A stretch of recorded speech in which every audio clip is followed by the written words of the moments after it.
Hello and welcome to the Lock-In podcast. My name's Conor Moynihan and I work for Black Knight. We're the Irish web hosting and domains company based in Carlow. We're busy since lockdown came in. We're calling it the Lock-In here on this podcast, and we're trying to talk to as many people as we can around the country, people at home, people in business, about how they're coping with, if you want to call it that, the new normal life as we live it now. You can find out all about the show at thelockin.ie. My guest today is a Black Knight customer and a famous bookseller from Galway City, Tomás Kenny of Kenny's Bookshop. Welcome to the show, Tomás. Thanks, Conor. Thanks for having me. You have the distinction, and what prompted me to contact you, Tomás, was I saw a tweet on your Twitter feed there recently pointing out that Kenny's Bookshop is the oldest surviving, I should say, online bookshop in the world. That's quite an achievement. I remember you guys when the web was young, actually, Tomás, and there weren't that many websites in Ireland, but you guys were there. Yeah, in the early 90s, Digital in Galway had a big factory and it closed down, which was the doom, I suppose, at the time of a lot of the, let's say, high-tech industry in Galway, or so it seemed. But what ended up happening was there was a lot of very skilled people who had been working there who came out and it kind of, they started working in an entrepreneurial fashion. And one of them came to us, he said, the internet's the new big thing. He created a website for us because he wanted to use our name. We were relatively prominent, and then to go out and sell the website to others. So he came in. I'm not around quite that long working in the shop, but I'm reliably informed by my father that he came in and said the day it started, the day he launched the site, that flipping hell, yesterday this science fiction bookshop in San Francisco got a website in advance. So they went up before us. Now they're sadly out of business. Right. So we say we're the oldest surviving. It was 94. I mean, Amazon is 96, for example. So it's we're there a good while now. I remember, and it's true about Galway back in the 90s and the internet getting online. I remember Ireland Online was a dial-up service that started up back then in the 90s. If you didn't have internet through college or through work or whatever, but I remember it had two dial-up points of presence. One was in Dublin, and the other was an 091 Galway City number, and it was extraordinary, really, in a way. And you guys, as I said, were pioneers. You went on then, Tomás, and online sales took over from physical sales and became a more important part of your business. Yeah, well, I suppose getting in on the ground floor, as it were, enabled us to get a footprint. But throughout our history, we were known.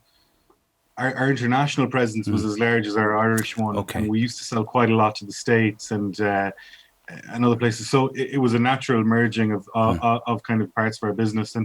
And we were just lucky, I suppose, that we got in at the right time, and we had a lot of stock, which sometimes maybe bookshops may not necessarily have. We always had a store, and we always had several 100,000 books that we could catalog and put up. So over the years it started to take over, which led to us effectively leaving our high street store in the early 2000s to go where I am now in Liosbán, on the outskirts of the city, where we run our entire operation now under one roof, which is a lot of people miss high street. I miss high street in many ways, but it's a really functional place where we can make sure that if somebody orders on our website, they'll get the book very quickly whereas when we were in high street, it was not always that easy, because the footfall was so much greater that you'd be picking an order, but somebody would come in and take up your presence for a while, and you just wouldn't get around to getting to the order in time for the post.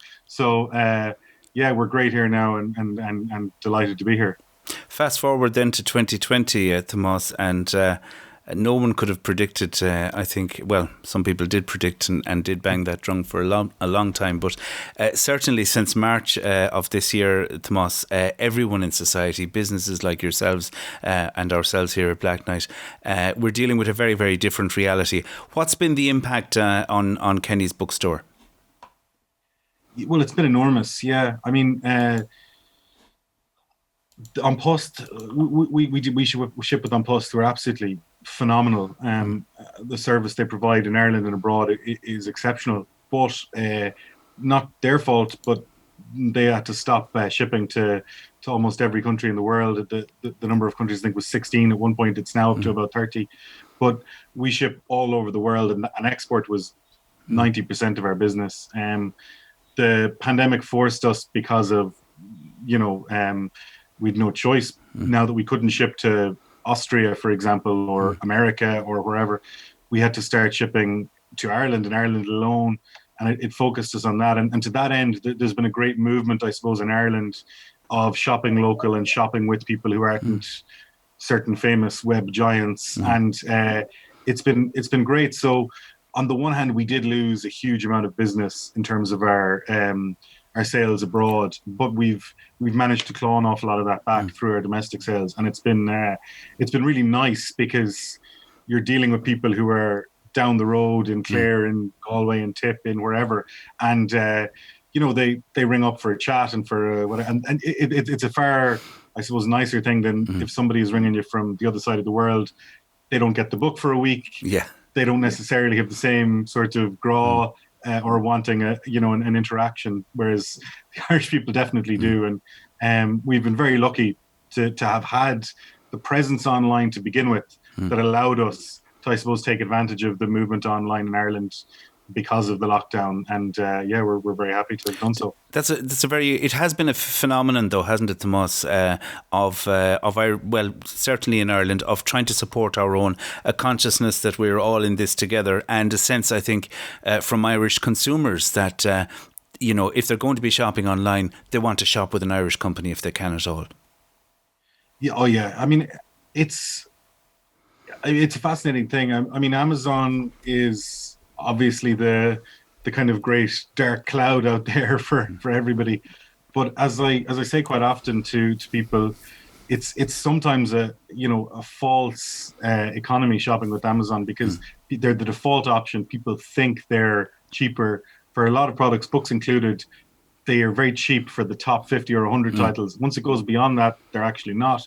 And so not only is it better sometimes to shop with us in terms of we pay our taxes and et cetera, but it's actually cheaper. And the same has been true locally. If you go and you shop with your local bookshop in Ennis or in wherever it is, they'll have the book for you that day. The next day it'll be really quick. You're helping out the local ecosystem. Yeah.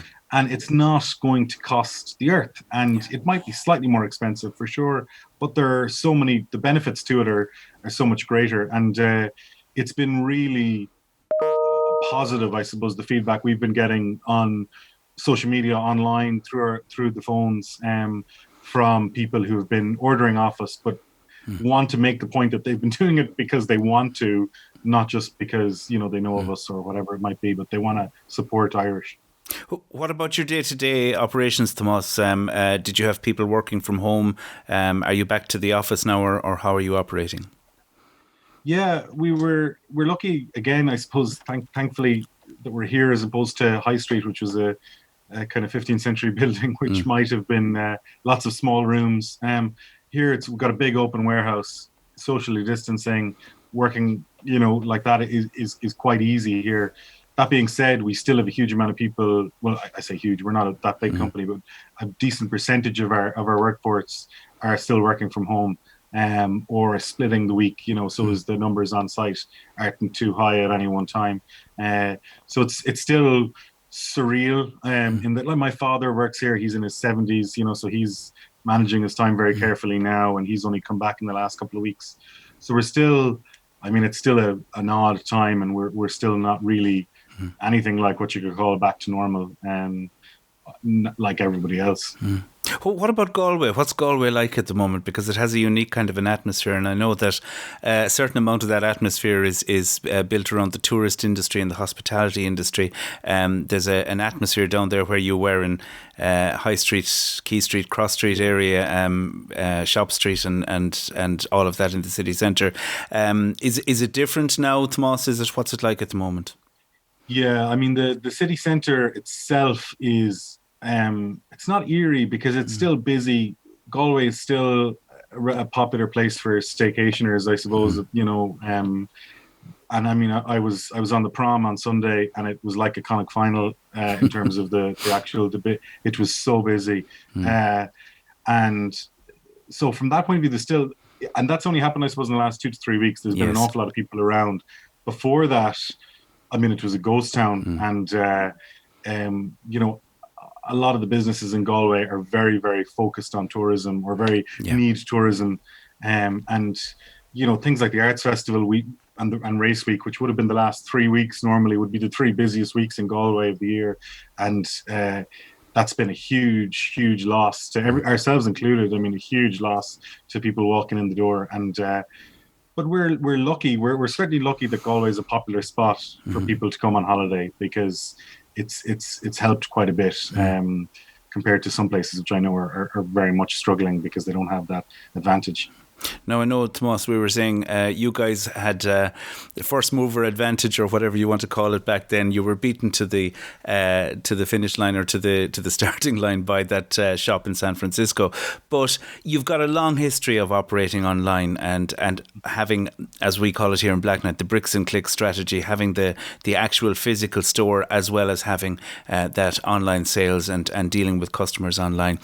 We're seeing at Blacknight, we're seeing in society, we're seeing in general, a lot of small businesses in Ireland in particular are taking that first step now and saying, okay, whatever the future looks like, online is going to be one of the legs that we stand in, one of the planks in our platform. What kind of advice, I know it's a very big question to ask you, what kind of advice would you offer to companies, maybe based on your long experience of operating online and using online, I suppose, to reach customers and to fulfill demand? Yeah, I mean, it is a big question, I suppose, but the number one thing is to have a presence online, because regardless of, people make the mistake sometimes of wanting to, going from 0 to 1,000 and wanting the best website in the world. And quite often a black page with your name and a phone number can do a substantial amount. I mean, at the moment, as we were saying, people really want to shop local. So they want to be able to Google you and find you and necessarily contact you in some way. I mean, having a transactional website is fantastic, but with something like books, I mean, we have 600,000 books on the shop floor here. It's difficult to manage that amount. And even if it's a smaller kind of corner bookshop, it's still a lot of books. You're still talking about thousands. It's quite difficult to set up and to manage that stock.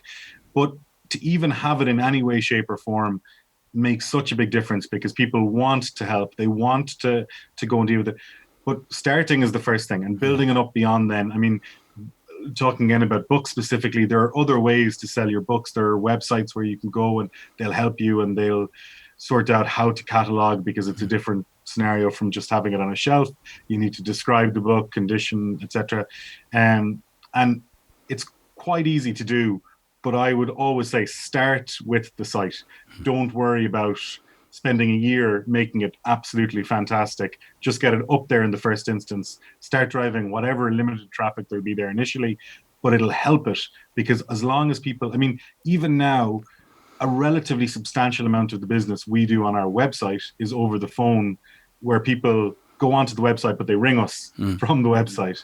And, even though we have a very good site that functions perfectly well and all the rest of it, sometimes there might be a credit card issue or whatever it might be, and they want to talk, they want an advice, they want to, I read this book, so what would you recommend next? And it's so having the site there to begin with, having some class of a foothold, I think is the first thing, rather than worrying too much about making it the best website known to man. That's really fascinating insight, Tomas. And what you're saying really is that at the end of the day, it comes down to people, and people want to talk to someone in business who knows their business. Yeah, absolutely. And again, it's for us, like, the single biggest difference we have from Amazon or whoever it is that we're here, we're physically here, and somebody can ring us up to chat about, the crowd restrictions at GA matches or whatever it might be, because a lot of people who are ringing us at the moment, or who are, they might be on their own, and for whatever medical reason may not necessarily see too many people on too regular a basis. And so we chat to people, we talk to people, we give advice on what stock they might like, what book they might like next, and so on and so forth. And that interaction is a huge thing for us, because it differentiates us from the behemoths, as it were. But it's hugely important. But it's important to them, and that's what they want, not just from Kenny's, but from every bookshop in Ireland. That's why they're looking for those shops, not just bookshops, but that's why they're looking for those localized shops. And they're the people who are going to keep us all in business. Not necessarily the people who were buying off Kenny's, in Africa or in South America or in Japan before the lockdown. It's the people in Ireland who are going to determine our future. So that's who we want to, make the base case for. It's a pleasure to talk to you, Tomas. Congratulations on your continued success, and best of luck in the future. Cheers, Con. Thanks. I appreciate it. Tomas Kenny there on the show from Galway, from kennys.ie. That's the website, and of course they have a physical shop in Liosbán in Galway as well. The lockin.ie, that's our podcast address if you want to subscribe to the podcast, review some of the previous episodes that we've had on the show, or indeed subscribe so you can get the next ones as well. And it's on video as well. Some of you may be watching us on YouTube. That's where you can find us. The lockin.ie. Go dtí an tachtain se chuin mar sin slán agus beannacht.